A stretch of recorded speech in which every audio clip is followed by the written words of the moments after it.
আসসালামু আলাইকুম বন্ধুরা, আজকের এই ভিডিওতে আমি দেখাবো আপনি যদি একজন ট্রাস্ট ওয়ালেট ব্যবহারকারী হয়ে থাকেন, যদি আপনি অনলাইন থেকে ইনকাম করে থাকেন এবং কি ট্রাস্ট ওয়ালেট ব্যবহার করে থাকেন, তাহলে এই ভিডিওটা সম্পূর্ণ দেখবেন, মিস করবেন না। ভিডিওটা একদম ছোটো করে বানাবো, কারণ ট্রাস্ট ওয়ালেট যদি আপনি ব্যবহার করে থাকেন, আপনার একটা বিষয় অবশ্যই জানতে হবে।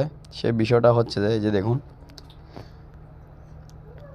বিষয়টা হচ্ছে যে আমার এই কিছুদিন আগে একটা ট্রাস্ট ওয়ালেট ছিল, আমার মোবাইলটা কিন্তু চুরি হয়ে যায়। ঠিক আছে, চুরি হয়ে যাওয়াতে আমার এখানে কিন্তু প্রচুর ডলার ছিল। আমি ডলারগুলো সহ এই মোবাইলটা তো হারাই ফেলছি। তো এখন আমি যখন ট্রাস্ট ওয়ালেটটা আবার ডাউনলোড করি, তখন আমি এই যে আমার ডলারগুলো সম্পূর্ণ হারাই ফেলছি এবং কি এটা নিতে পারিনি। এবং আপনি যদি না হারাতে চান, তাহলে আপনার কি করতে হবে, এখানে কিন্তু আমাদের কোনো জিমেল বা নাম্বার দিতে হয় না, যে মানে আমরা এটা সেভ করে দিলে আমাদের অ্যাকাউন্টটা ফিরে পাবো। ঠিক আছে, আর আপনি যদি অলরেডি আমি কি বোঝাতে চাচ্ছি বুঝে যান, তাহলে আপনি ভিডিওটা স্কিপ করে চলে যেতে পারেন। ঠিক আছে, আর যদি আপনি বলেন যে না ভাই আমার এটা জানা দরকার, তাহলে আপনি ভিডিওটা শেষ পর্যন্ত দেখুন, আমি দেখাচ্ছি। এই যে দেখুন, এই যে এখানে সেটিং অপশন আছে। ঠিক আছে, এই যে সেটিং অপশনে ক্লিক করবেন, করার পর এই যে দেখতেছেন ওয়ালেটসে ক্লিক করবেন।